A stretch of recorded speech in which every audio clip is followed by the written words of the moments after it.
Assalamualaikum warahmatullahi wabarakatuh. Selamat pagi, siang, sore, malam buat kamu nih yang gak sengaja mampir di channel YouTube aku, Ayam Beca, Ayam Murdani dan cantik yang hobinya bercanda sambil bercerita. Oke, gak nyampe 3 menit atau mungkin ya lebih dikit, aku bakalan sharing cerita-cerita yang gak penting dalam hidup aku buat kamu. Teman-teman, pernah gak sih ngerasa kayak hidup orang lain tuh lebih enak daripada hidup kita? Lihat orang lain lebih disayang, lebih dihargain, dan lebih diperhatikan. Tapi dalam hati kecil kita ngomong, kenapa ya bukan aku gitu? Kenapa hidup gue gini? Apa emang gue gak sepantas itu? Kadang sampai di titik kita tuh susah untuk bersyukur.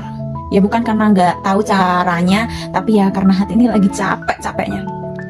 Aku mau jujur, iri. Rasa iri itu ya manusiawi lah. Bahkan dalam Islam, ya iri itu wajar. Disebut apa namanya ya, ada istilahnya, lupa apa namanya. Pokoknya pengen punya kebaikan yang sama tanpa berharap orang lain tuh kehilangan gitu loh. Bukan gue mau ngerebut, misal punya pacar baik banget, gue ambil aja pacar lo gitu. Bukan gitu juga gitu loh. Jadi pengen punya kebaikan yang sama itu orang, tapi tanpa kita tuh ngerebut itu gitu loh. Jangan sampai orang tuh ngerasa kehilangan karena kita comot, kita ambil gitu.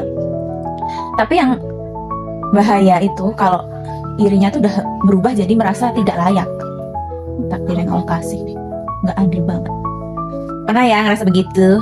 Ngerasa kalau hidup orang lain tuh lebih pantas bahagia daripada kita ini. Padahal Allah nggak pernah salah pilih takdir. Allah yakin kalau takdir ini kita sanggup ngelewatinnya. Kita pasti bisa gitu. Karena ada kan firman Allah yang bilang kalau Allah tidak membebani seseorang melainkan sesuai dengan kesanggupannya, kemampuannya. Artinya apa? Ya artinya hidup yang kita jalanin ini sekarang itu udah Allah ukur sesuai dengan kemampuan yang kita punya. Ya kadang kita iri ya karena kita nggak tahu perjuangan orang lain, kita nggak tahu jam tidurnya dia jam berapa, kita nggak tahu persoalan yang dia hadapin tuh apa aja gitu. Dan kita selalu meremehkan perjuangan diri kita sendiri.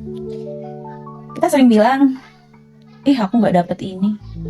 Ternyata hidup aku nggak seberuntung dia.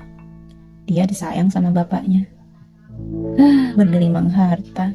Tapi kita lupa kita lupa kalau Allah kasih hal-hal yang mungkin orang lain juga iri sama kita. Mungkin kita dikasih kuat, kita dikasih keberanian, rasa percaya diri.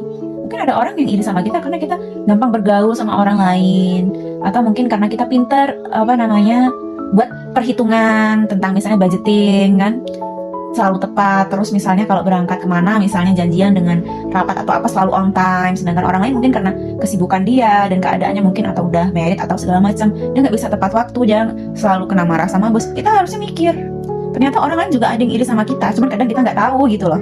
Karena nggak mungkin mau disampaikan sama orang gitu kan.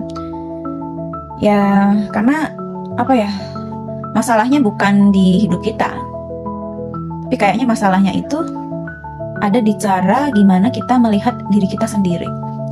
Karena kalau dari kecil kita jarang ya dipuji sama orang tua, apalagi dipeluk. Jarang merasa cukup, ya nggak sih buat anak-anak tahun 90-an. Kita sering dipukulin mungkin, sering dilemparin batu, karena ya kita nakal-nakal lah, suka manjat pohon, suka ngambil buah-buahan milik orang, pulang sore mancing melulu gitu kan. Kadang suka berantem sama anak tetangga mungkin. Wajar kalau dewasa kita gampang merasa kayak kurang gitu. Orang tua gue, aduh ya ampun, waktu gue sekolah semua teman gue tuh terfasilitasi. Dan rasa kurang itu sering keluar lewat dua cara. Kalau nggak dari mulut yang yang tajam, atau hati yang selalu iri. Ya padahal sebenarnya itu cuma hati yang lagi pengen dipeluk aja gitu. Ya mudah-mudahan kita semua bisa bersyukur dan nggak pura-pura bahagia. Bersyukur itu ya kita ngaku, ya mungkin aku nih belum punya semuanya, tapi ya aku nih berharga gitu. Karena kita yakin kalau Allah nggak pernah nyiptain manusia itu sia-sia gitu loh. Kita harus tahu diri gitu. Karena ada omongan begitu, Allah tuh nggak pernah menciptakan manusia sih kita mau duduk manis, kita terima aja takdir ini, nggak usah ngapa-ngapain. Itu juga salah. Ya kita nih ada di dunia ini bukan karena kebetulan, bukan korban married by accident juga gitu loh. Dan satu hal penting, bahagia itu bukan soal siapa yang paling layak gitu. Bahagia itu soal siapa yang mau berdamai dengan dirinya sendiri. Kayak aku itu sering berperang sama pikiran aku sendiri. Kenapa ya Allah, kenapa aku selalu apa aku nih, nah, selalu begitu. Overthinking ya bahasa sekarang ini namanya. Kalau hari ini kita lagi ngerasa hidup orang tuh kayaknya enak gitu ya, coba kayaknya kita harus pelan-pelan billing lagi billing BRI kali, bilang ke diri sendiri kalau kita itu ya pantas untuk dicintai, kita itu pantas buat bahagia. Ya mungkin jalan kita beda aja sama anak orang kaya gitu kan, yang mungkin tiap sorenya bisa jalan-jalan sama teman-temannya, punya me time, sedangkan kita dipaksa untuk kerja keras dari pagi sampai malam gitu loh. Pagi sampai sore kita kerja, sore sampai malam ada hal lain yang mau diselesaikan mungkin.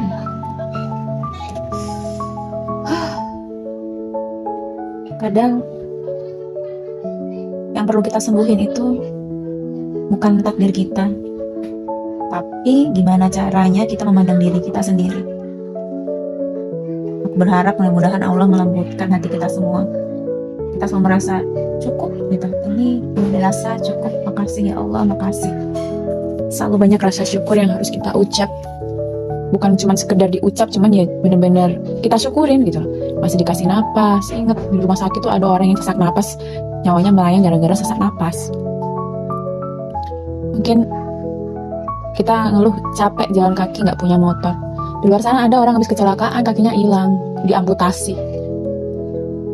Jadi harus gitu ya, harus kita jauhin kata iri yang merusak gitu. Kalau misalnya iri, ya ampun sih itu kok rajin banget ngaji, kok rajin banget sih ikut pengajian, rajin banget sih puasa Senin Kamis. Itu iri-iri yang bagus itu. Dan jangan cuma diucap aja. Kalau kita emang iri orang tuh lebih pintar dari kita, jadi motivasi kita buat belajar ya ikut pintar. Bukan berarti kita mau nyingkirin dia gitu loh. Itu downgrade banget. Harusnya kita belajar dari sana, mengupgrade diri jadi lebih baik. Ini malah punya visi misi menyingkirin orang biar dia naik ke atas gitu. Aduh, kadang orang tuh ya emang harus tahu gimana caranya bersihin hati.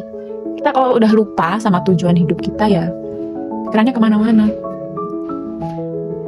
Apalagi kalau kita sendiri kebanyakan overthinking, teman kita sibuk, kita lagi ngadepin masalah, banyak kasus bunuh diri karena ngerasa bersalah, ngerasa hidupnya gak layak, orang lain lebih baik. Dan kayaknya pertolongan satu-satunya ya gue mati aja untuk mengakhiri semua ini. Ya mudah-mudahan kita dijauhkan dari hal itu, dijauhkan ya Allah. Mungkin itu aja yang bisa aku sampaikan, semoga bermanfaat buat kita semua. Wassalamualaikum warahmatullahi wabarakatuh. Bye, see you.